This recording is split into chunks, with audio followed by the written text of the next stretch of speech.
nyo. 'Di ba? Na gawa-gawa lang ang inyong mga kwento. Okay. So, iwanan na natin yan, mga kababayan. Ito naman, ang pag-usapan natin ngayon. Dati-rati, usap-usapan lang. Nakakala natin yabang lang ni Digong Duterte, mga kababayan, etong paghulog niya sa isang tao sa eroplano. Nakalaunan, dahil nga sila po ay makakasuhan at alam nilang magagamit ito, ay bigla na lang po, mga kababayan, na binawi ni Digong Duterte ang pahayag sa paghuhulog ng isang tao sa eroplano. Subalit ngayon, inilaglag ni Montulfo, mga kababayan, ang insidenteng ito. Inilaglag po niya itong si Digong at pinatunayan na totoo po ang pangyayari ng paghulog ni Digong Duterte sa isang tao po na kanilang hinuli. At sa galit, para hindi na daw po ito makaabala, para mga kababayan, hindi na palamunin, ay hinihulog nito ang tao sa eroplano. Ito po yan, mga kababayan.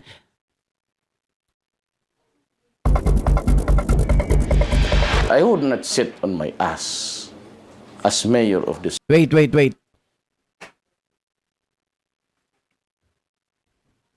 Sana hindi tayo makapiright dito. Mahilig kasi mag-copyright itong mga to eh. Yan, ulitan na lang natin. City and allow these things to happen. Flood the city with drugs. You go into the kidnapping business.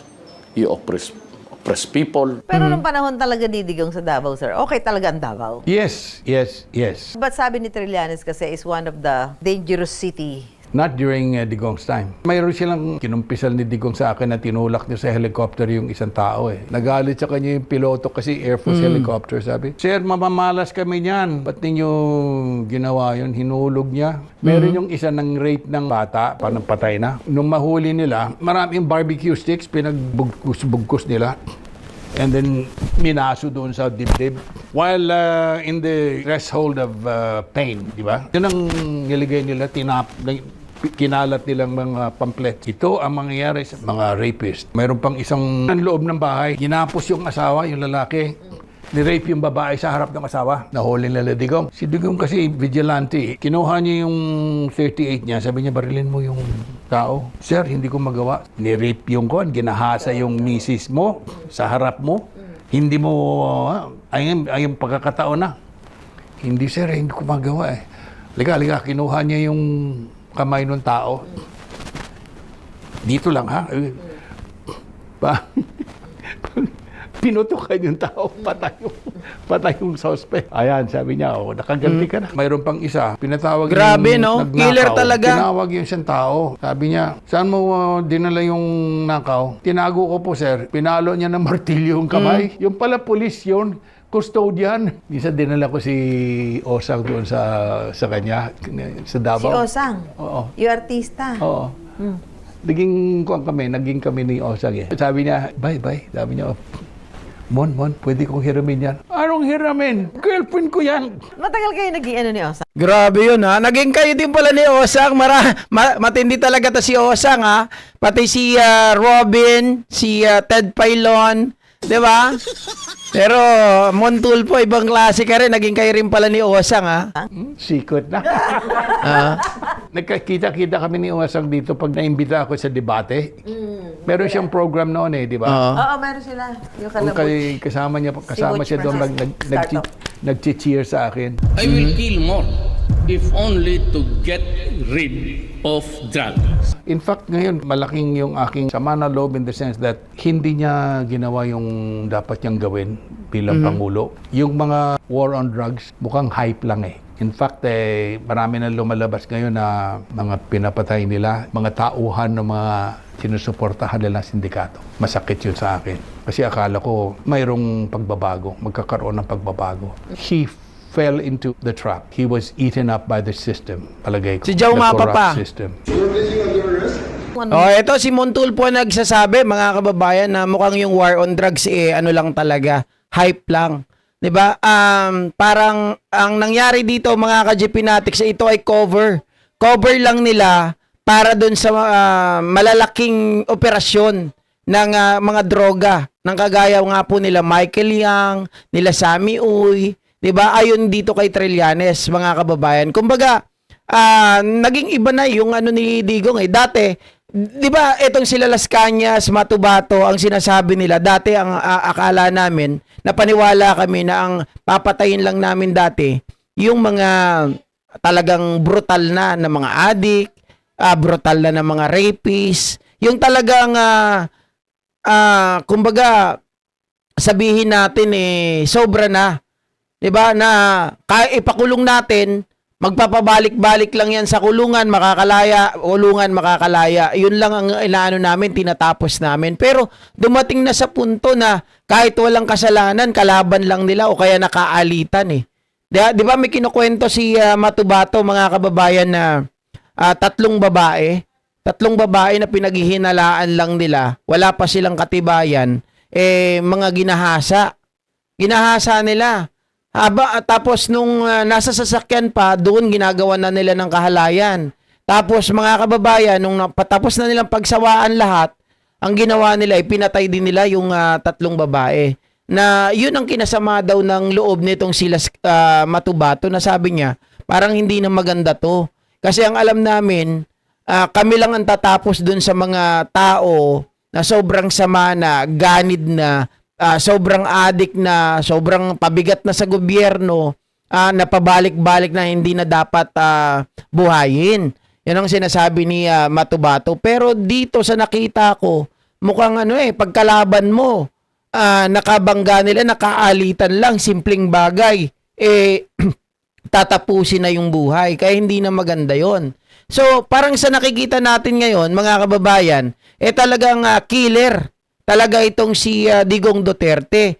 Dahil yung mga pamamaraan niya, wala talagang due process. So, naniniwala ko na tama lang na sa ICC talaga ang umawak sa mga kaso nito. Kung pakiramdam mo ngayon, Manong mo, na siyempre, pagkaibigan mo siya, pero eto, andyan siya ngayon, doon sa kinakaharap niya na yung uncertainty ba, kung makakabalik pa ba siya dito? Hindi na siguro makakabalik yan. Wala Kasi na. pagkakaalam ko, only once a year lang ang hearing eh. Ilang taon na siya ngayon? 81. Halimbawa, once a year, baka 90... 10 years kasi ang di ba? Walang pag-asa.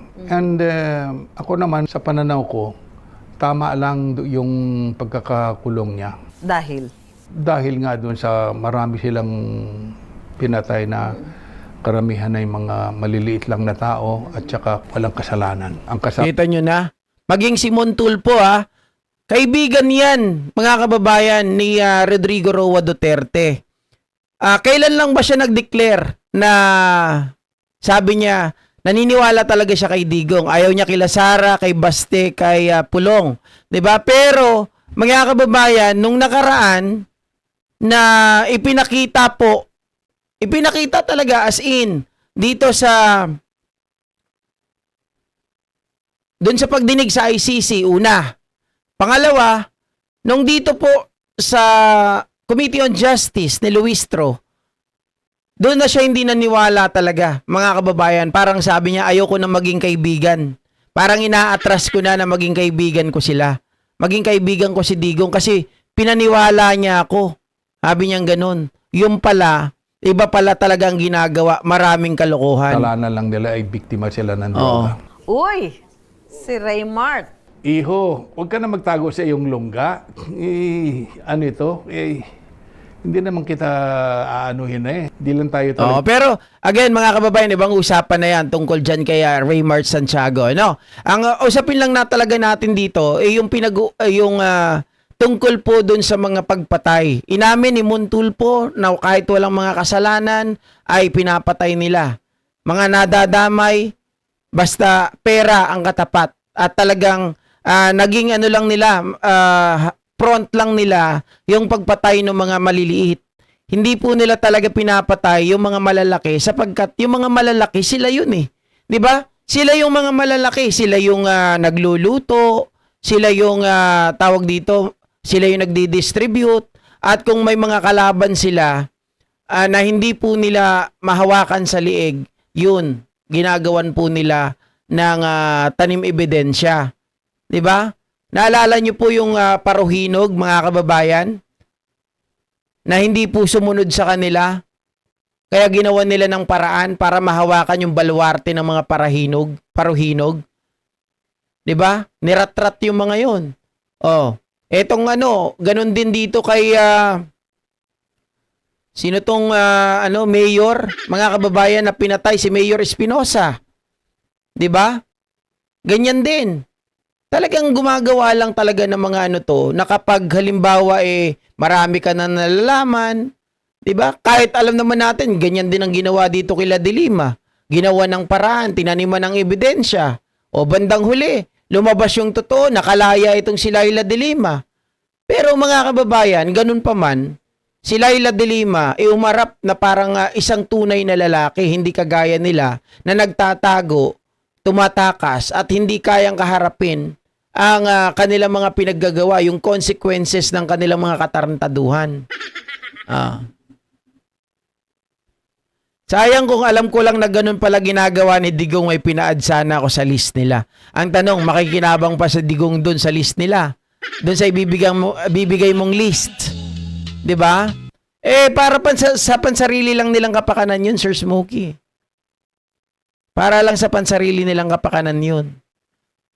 At saka, di ka rin naman nila pakikinggan sa bagay na yun. Sa totoo lang. 'Di ba guys? So ayun, dito na po natatapos ang ating lives. Ay, meron pa